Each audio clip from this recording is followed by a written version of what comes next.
प्रबुद्ध पाठकों को प्रोफेसर रमेश चंद मीना का सादर नमस्कार। राष्ट्रीय और अंतर्राष्ट्रीय राजनीति पर आज हम ट्रंप की माफियागिरी पर बात करें।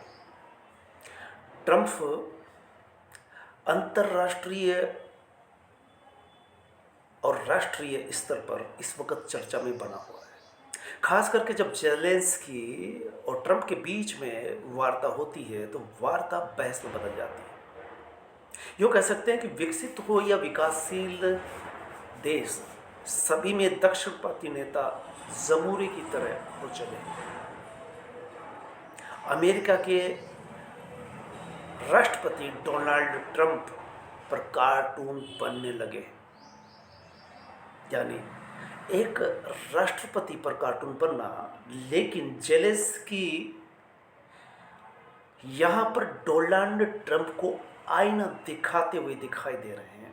और खास करके तब सवाल उठता है जब भारत के प्रधानमंत्री डोनाल्ड ट्रंप को डियर ट्रंप कहते हैं और डियर ट्रंप मोदी को आईना दिखा देते हैं।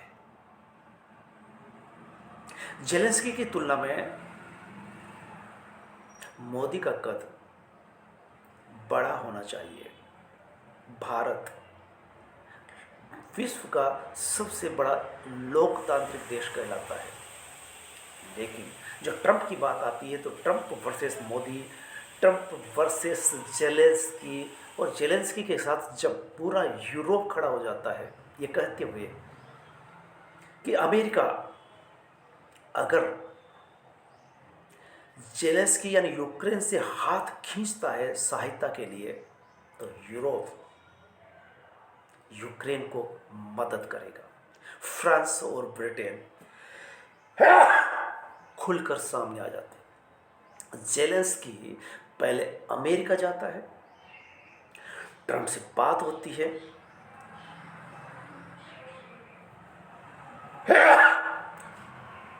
जेलेंस्की के अमेरिका जाने से पहले ट्रंप यूक्रेन से खनिज लेने की डील करते हैं, जबकि वो इससे पहले पुतिन से हैं।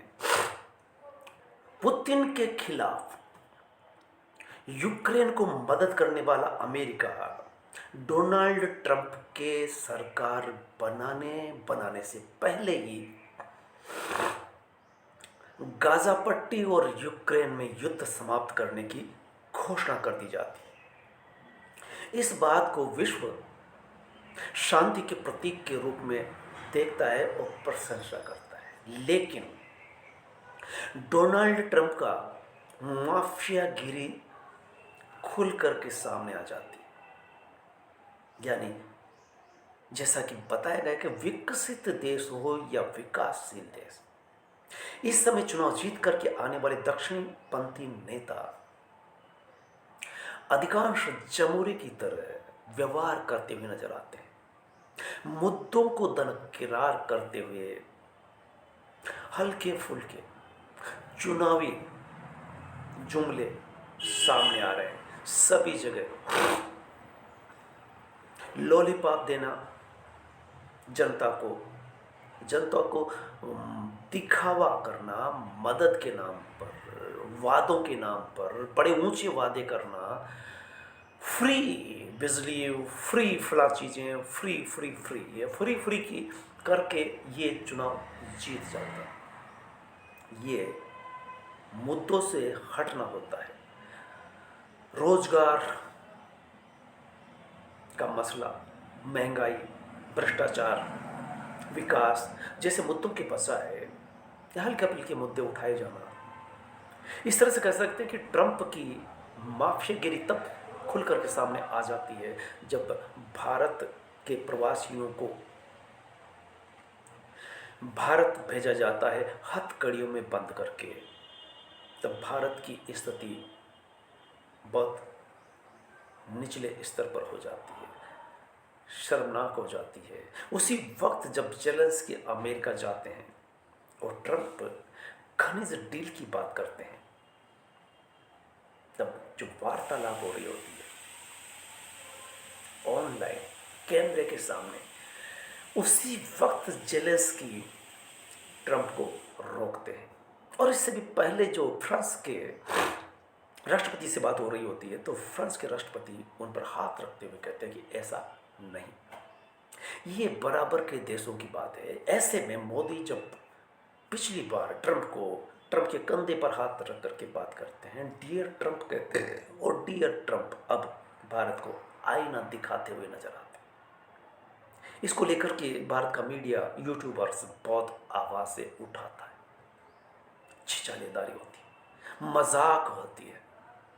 ऐसे में कुछ ही दिनों बाद जेलेंस्की का अमेरिका जाना, जब डोनाल्ड ट्रंप राष्ट्रपति की शपथ लेने से पहले घोषणा कर देते हैं कि वो गाजा पट्टी में युद्ध बंद करवा देंगे, रूस यूक्रेन का युद्ध बंद करवा देंगे और भारत चीन पर टैक्स लगा देंगे। चीन पर जो टैक्स लगाया जाना था वो उतना नहीं लगाया जाता है, लेकिन भारत को बराबर धमकाया जाता है।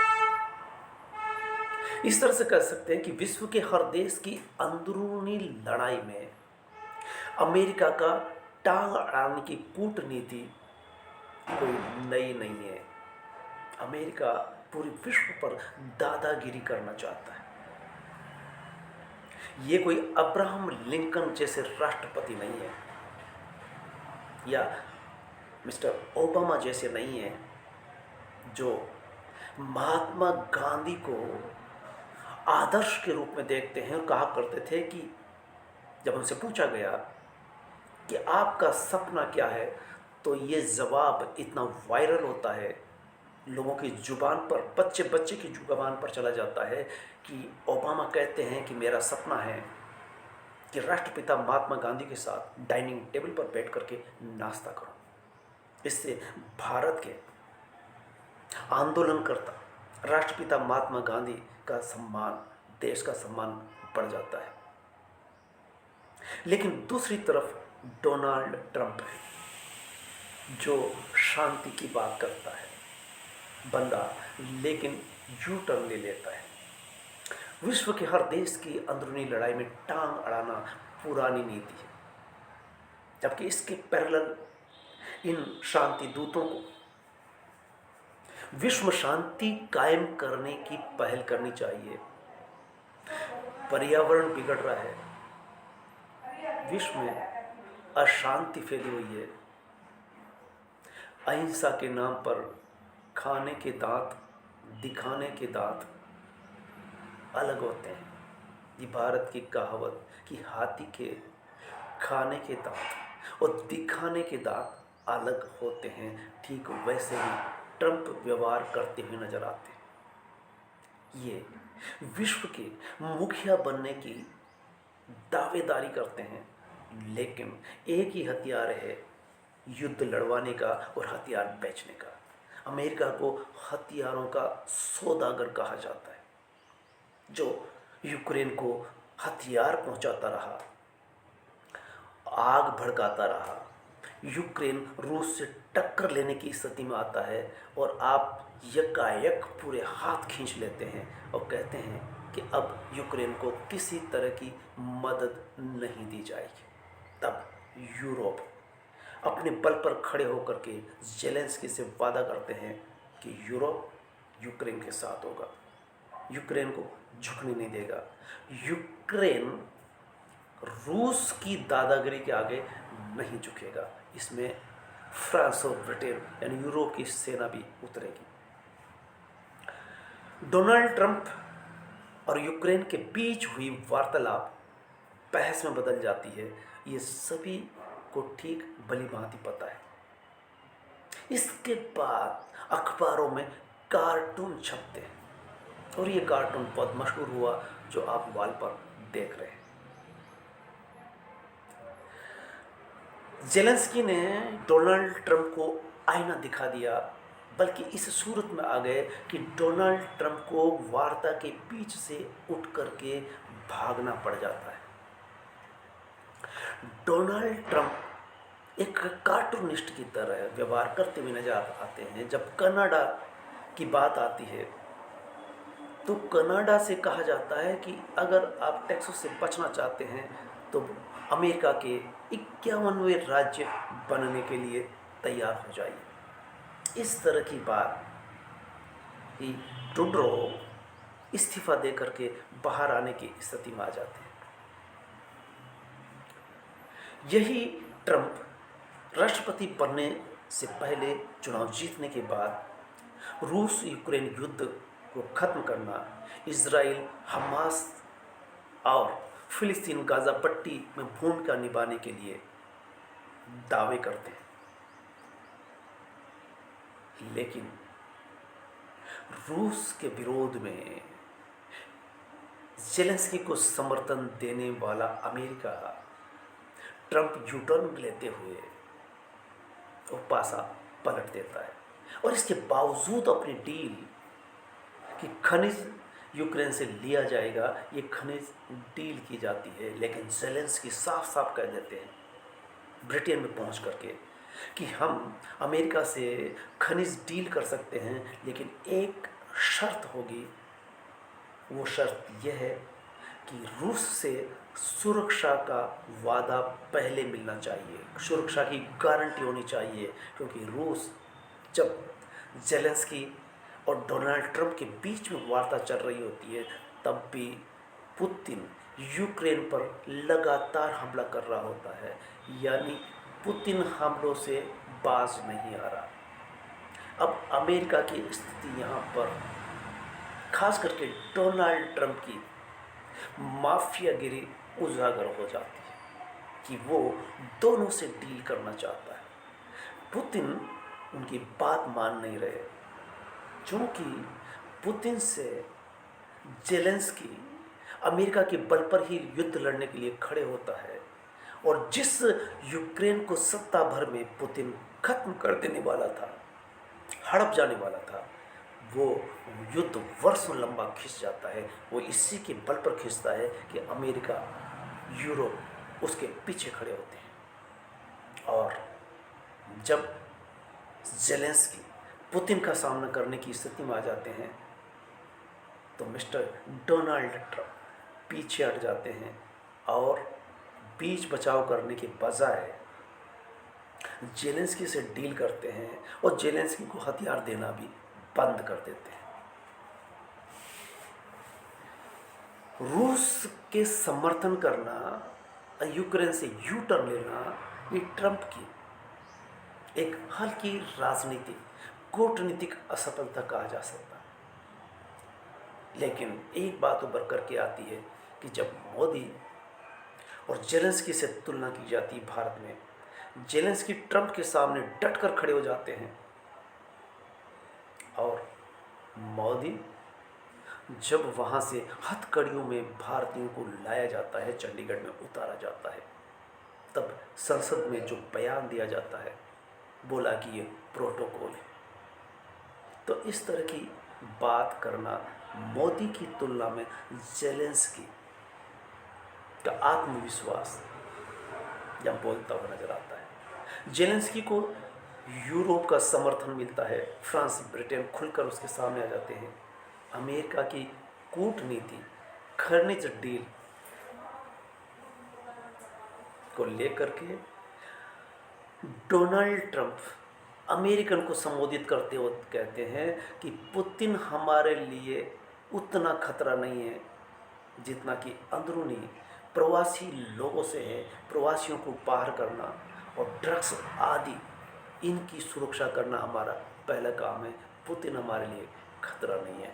पता नहीं क्यों डोनाल्ड ट्रंप पुतिन के साथ खड़ा होना चाहते हैं। अब अमेरिका की कूटनीति चुनाव में, भारतीय चुनाव में पैसा देना, यूएसआईडी का खुलासा जब ट्रंप करते हैं तो भारत में जलजला आ जाता है और इसको लेकर के पक्ष विपक्ष में तकरार होती है। चुनाव में पैसा देना ट्रंप की कूटनीति में इसलिए शामिल होता है कि ट्रंप नहीं चाहते कि अब दूसरे देशों में बेवजह पैसा दिया जाए, इसलिए यूएसआईडी को भंग कर दिया जाता है। लेकिन खुलासा ये कि चुनाव के दौरान चुनाव को प्रभावित करने के लिए अमेरिका भारत को या किसी भी देश को पैसा देता रहा है। इस तरह की बातों को सुनकर के लगता है कि डोनाल्ड ट्रंप की स्थिति इस वक्त दूसरी बार चुनाव जीत जाना एक आश्चर्य से कम नहीं था। डोनाल्ड ट्रंप का व्यवहार, बोलने का अंदाज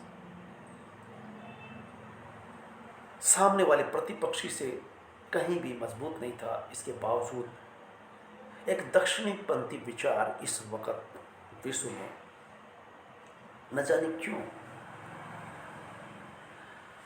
सत्ता में आ रहा है, और उसी कड़ी में ट्रंप भी सामने होते हैं, जो ट्रंप की माफियागिरी देश देख रहा है।